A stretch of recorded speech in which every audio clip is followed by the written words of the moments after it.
Welcome fellas, long story short, a couple of months ago I was replacing the glow plugs on my Astra H 1.9 CDTI, and while doing so I accidentally snapped in half the last glow plug. Those things could be quite nasty for removing, especially if there's a lot of carbon deposits built up on them. You can see over here what's remaining of it. The central electrode is sticking out from the engine block.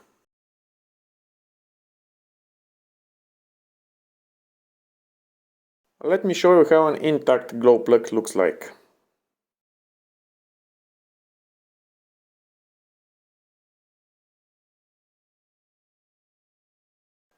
And this is what I've managed to remove from the snapped in half glow plug. The remaining is in the engine block. And lastly, this was an intact glow plug that I intentionally cut in half just to see what's remaining inside of my engine block. The good thing here is that the thread of the glow plug is completely outside of the engine block, and the remaining is only the stem of the glow plug.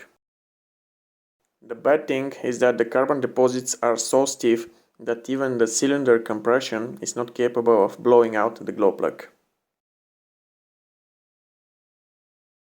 My plan is to use this innovative product from Liqui Moly Pro line, Injector and Glow Plug Dismantling Aid. It's a specially designed liquid that dissolves stubborn carbon deposits and corrosion on seized injectors, glow plugs, spark plugs, and so on.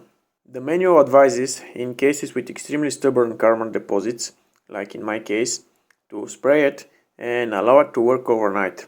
Or even I might let it work for a couple of days before trying to remove the glow plug. The idea here is to use these locking pliers, lock onto the central electrode of the glow plug and try to pull it out, and I even might have to use a slide hammer. To be quite honest, I really don't think this Liqui Moly Pro line product will work in my case, but who knows, let's try and see. In case it fails, I am prepared with a professional seized glow plugs extraction set, so in both cases I will remove this snapped in half glow plug. So let's give it a try, and this is all for today's video. I will update you with another one in a couple of days.